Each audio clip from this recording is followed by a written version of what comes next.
스님, 저는 회사의 지점 관리자로 일하고 있습니다. 어르신이 계신데 물건을 슬쩍하는 것을 확인했습니다. 이럴 땐 어떻게 행동해야 할까요? 스님께 조언을 듣고 싶습니다 하셨는데, 어르신에게 그냥 왜 물건 훔쳐가요? 딱 이렇게 말하기는 좀 그렇고 또 보고도 또 못 본 척 할 수도 없고, 그렇죠? 그래도 이 훔치는 어르신은 아마 내가 훔치는 건 아무도 모를걸 하고 훔칠 거예요. 근데 이제 알게는 해야죠. 근데 이 알게 하는 방법이 그냥 덥석 그냥 가서 그냥 손목을 딱 닦아채는 수도 있겠지만, 그러기보다는 예전 그 절집에 이제 전해오는 이야기가 있어요. 저는 이제 도둑이 들었어요.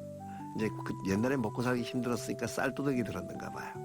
그래서 이제 도둑이 지게를 세워놓고 쌀을 이렇게 자루에 담아가지고 이렇게 이제 일어나는데, 도둑이 지게를 쥐고 일어나는데 지게가 너무나 가벼운 거예요.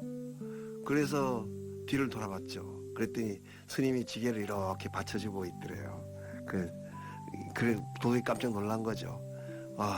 그러니까 서로 말을 안 해도 알 거 아니에요? 스님은 도둑의 궁핍한 사정을 알았을 테고, 도둑은 스님의 자비를 알았겠죠. 그래서 도둑이 탁 지게를 내려놓고 스님에게, 스님 정말 죄송합니다. 그러니까 스님이 그러시는 거예요. 괜찮아요. 가지고 가서 밥들 해 먹어요. 그러니까 도둑이 얼마나 감동을 했겠어요. 눈물이 나서 그 다음부터는 그 절에 가서 쌀을 훔치거나 이러지 않았대요. 근데 이건 이제 옛날 얘기 같지만 굉장히 아름다운 이야기잖아요. 그래서 그 할아버지에게, 할아버지 이렇게 뭔가 필요하세요? 제가 하나 더 드릴까요?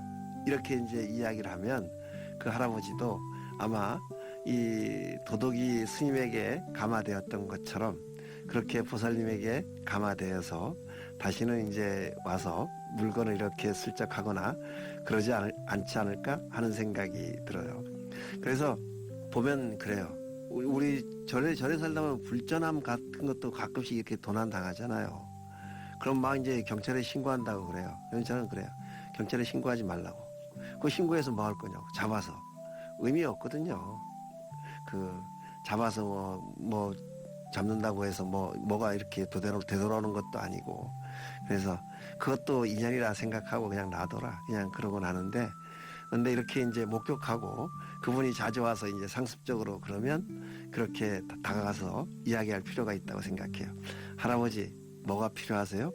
그러면 이제 할아버지가 놀랄 거 아니에요?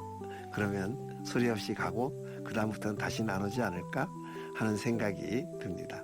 스님의 자비로운 마음으로 도둑의 그 지게를 이렇게 받쳐주었듯이 할아버지에게 다가가서 내가 하나 뭐 드릴 수도 있는데 필요하시면 말씀하세요 하고 이렇게 다가서면 할아버지도 아마 미안하고 부끄러워서 다시는 그러지 않지 않을까 하는 생각이 들기도 하네요.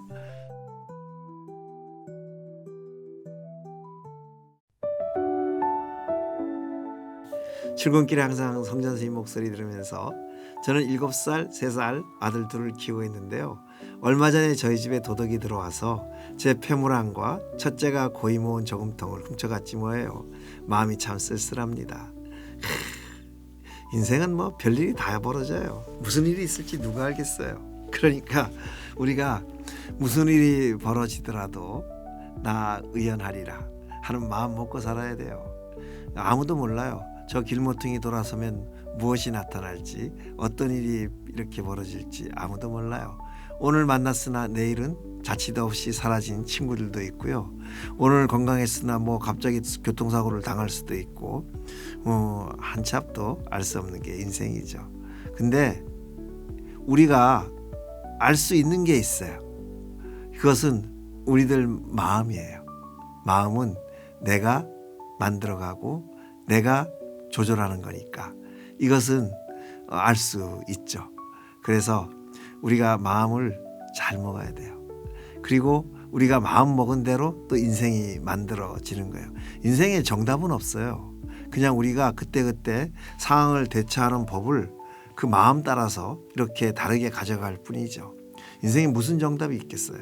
인생이라는 것이 뭐 두부 자르듯이 잘라지는 것도 아닌데 상황을 대처하는 방법이 마음먹기에 따라서 달라져서 그 상황 속에서 편안함을 느끼기도 하고 마음먹기에 따라서 불안함을 느끼기도 하고 공포를 느끼기도 한다는 거예요.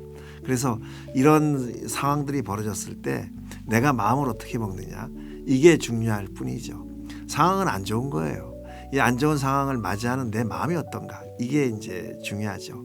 어떤 사람은 빨리 잃어버리고 뭐 기억 속에서 털어버리기도 하고 어떤 사람들은 이런 도둑 맞은 상황들을 오랫동안 간직 기억하면서 두려워하기도 하죠. 근데 어느 쪽이 더 좋겠어요?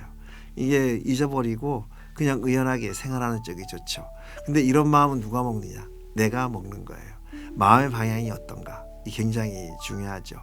상황에 매달리면 마음을 어떻게 정리해야 되는지 이걸 잃어버리게 돼요. 마음을 정리하고 있으면 상황이 다가와도 당황하거나 혼돈스럽지 않게 그 상황을 이겨내게 되는 것이죠. 그래서 무엇이든지 마음이 제일 중요해요. 상황은 언제나 바뀔 수 있고 언제나 벌어질 수 있지만 내가 먹은 마음, 내가 설정한 마음의 방향 이런 것들은 상황 앞에서도 굳굳하고 의연할 수 있죠. 이런 의연하고 굳굳한 마음들이 나를 안전하게 평화롭게 지켜주는 거예요. 상황에 기댈 게 아니라 마음을 봐야 돼요.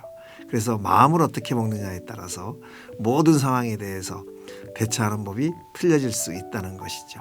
그래서 그 마음 먹은 것이 나를 평안하게 하기도 하고 불안하게 하기도 한다. 그래서 마음을 잘 먹고 있으면 이런 상황 속에서도 빨리 잃어버리고 새로운 또 삶을 건강하게 시작할 수 있으니까 마음을 잘 들여다보자. 이런 말씀을 드리고 싶군요.